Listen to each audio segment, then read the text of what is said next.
Hello दोस्तों, मैं doctor Sitesh Roy आपका सुपर स्पेशलिस्ट एलर्जी एज़मा और इम्यूनोलॉजी में आपके पास ये स्पेशल वीडियो लेके आया हूँ। क्या मेरा फ्लू शॉट मुझे कोविड से बचा सकता है? दोस्तों, इन्फ्लुएंज़ा जिसको हम शॉर्ट में फ्लू बोलते हैं और SARS-CoV-2 जो कोविड-19 का कारण है, ये दोनों बहुत ही अलग वायरसेस हैं। फ्लू जो है वो ऑर्थोमिक्सोविरिडे फैमिली का है और SARS-CoV-2 बीटा कोरोनाविरिडे फैमिली का है। दोनों भी आरएनए वायरसेस है, लेकिन एक इन्फ्लुएंज़ा के 8 स्ट्रैंड्स या सेगमेंट्स होते हैं आरएनए के, जो नेगेटिव सेंस स्ट्रैंड्स माने जाते हैं, और जो SARS-CoV-2 है वो एक positive sense single stranded RNA virus है। ये दोनों के स्ट्रक्चर्स में सिमिलैरिटीज़ भी है और काफ़ी डिससिमिलैरिटीज़ है, और दोनों का मैकेनिज़्म इन्फेक्ट करने का फ्लू का सायालिक एसिड के थ्रू और SARS-CoV-2 का ACE2 रिसेप्टर के थ्रू भी बहुत अलग है। एक उनमें कॉमन बात है कि दोनों भी बुखार, सर्दी, खांसी, गले में खराश या सोर थ्रोट, बदन में दर्द, जोड़ों में दर्द और इसके साथ निमोनिया तक दे सकते हैं।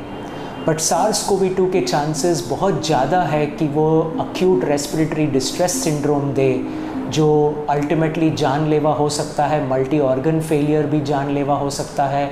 इन्फ्लुएंज़ा भी कुछ हद तक ऐसे कॉम्प्लिकेशंस कर सकता है, बट उसके रेट्स और चांसेस कम होते हैं। तो दोनों दोस्तों बहुत अलग वायरसेस है।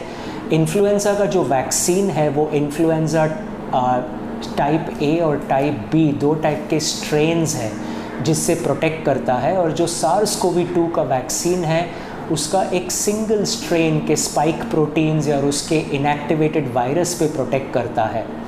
दोनों का मैकेनिज़्म इन टर्म्स ऑफ वो किस तरीके से इम्यूनिटी को ट्रिगर करते हैं वो भी वैक्सीन प्लेटफॉर्म के हिसाब से अलग अलग होते हैं। जैसे SARS-CoV-2 के mRNA वैक्सीन्स है, वेक्टर DNA बेस्ड वैक्सीन्स है, प्लस इनएक्टिवेटेड वैक्सीन्स है, जबकि इन्फ्लुएंज़ा के लार्जली इनएक्टिवेटेड वैक्सीन्स है और कुछ live attenuated nasal flu vaccines है। इन वैक्सीन्स में से जो फ्लू वायरस का वैक्सीन है वो वायरस अपने आप को हर साल एंटीजेनिक शिफ्ट और ड्रिफ्ट से बदलते रहता है, और इसीलिए कोई एक वैक्सीन सालों तक काम नहीं कर सकता और फ्लू वैक्सीन हर साल लेना पड़ता है।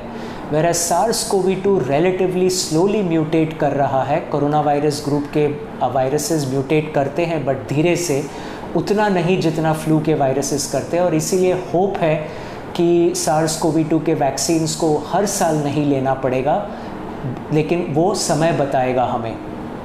इस वक्त हम ये भी जानते हैं कि फ्लू का वैक्सीन हमें 50 to 60% प्रोटेक्ट करता है, जबकि SARS-CoV-2 का वैक्सीन अभी तक 66 to 95% depending on the type of vaccine हमें प्रोटेक्ट कर रहा है।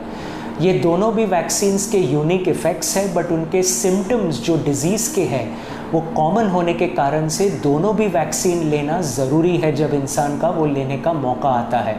जैसे कहा गया, फ्लू का वैक्सीन साल में एक बार लिया जाता है। SARS-CoV-2 के 2 डोजेज़ अभी रेकमेंडेड है हर एक पर्सन को उनके एज ग्रुप के हिसाब से लेने के लिए, और ये लेने के बाद भी जो हाथ में या जहाँ पे आप इंजेक्शन लेते हैं वहाँ पे दर्द होना या हल्का बुखार आना या ठंडी भर के बुखार आना, उसके जो साइड इफ़ेक्ट्स है उसमें भी कुछ सिमिलैरिटीज़ है दोनों वैक्सीन के। लेकिन आपका फ्लू वैक्सीन आपको सिर्फ़ और सिर्फ फ्लू से प्रोटेक्ट करेगा, और वो बहुत ज़रूरी है, क्योंकि अगर आपको सिम्टम्स फ्लू के हैं क्योंकि आपने वैक्सीन नहीं लिया, तो उसे बाय चांस कोविड के सिम्टम्स मान के आपको 7-14 दिन क्वारंटीन होना, टेस्ट होना, बहुत सारे दूसरे दिक्कत आ सकते हैं। और इसीलिए स्पेशली बच्चों को और बड़े बूढ़ों को फ्लू वैक्सीन लेना बहुत ज़रूरी है, बट सारे एजेस के लोगों को ये रेकमेंडेड रहता है। तो दोस्तों, दोनों वैक्सीन्स अलग है, दोनों वैक्सीन्स की अपनी अहमियत है, प्रोटोकॉल्स है, तरीके हैं, नेचर है, और वो समझ के खुद को प्रोटेक्ट कीजिए, अपने फैमिली को प्रोटेक्ट कीजिए और खुद सेफ रहिए। अगले बार तक अलविदा, take care, God bless us all.